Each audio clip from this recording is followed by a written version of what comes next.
Would you believe me if I said most Section 8 gurus are lying to you? I have helped over 100 beginner investors buy Section 8 properties all across the US. And here are the actual numbers. So here are the real numbers for one house. The house is worth $90,000, and yes, you can pretty easily find a $90,000 house out in the Midwest.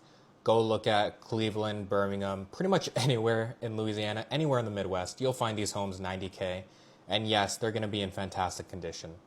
You're gonna put 20% down. We usually go through DSCR loans at a 7.5% interest rate, 30-year fixed loan. Typically, we see about $5,000 in closing costs. It's actually more like $6,500. However, we typically get a small seller subsidy during negotiations.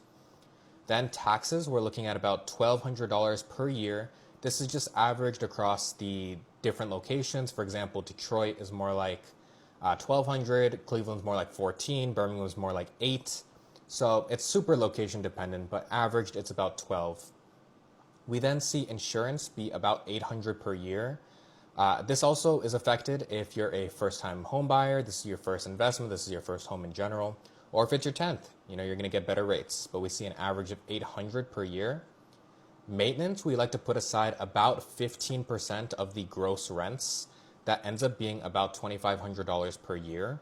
And I've noticed that is typically what we end up spending.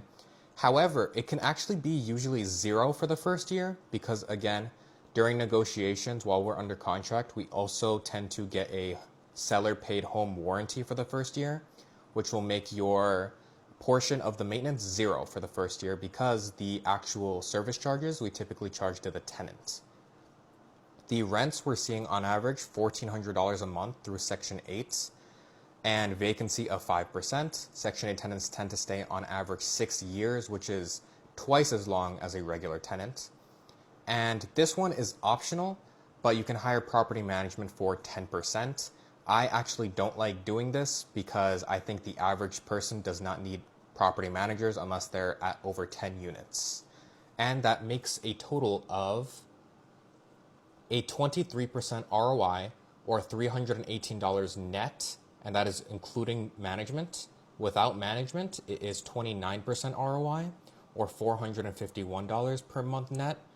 And in both scenarios, you are investing $23,000 upfront.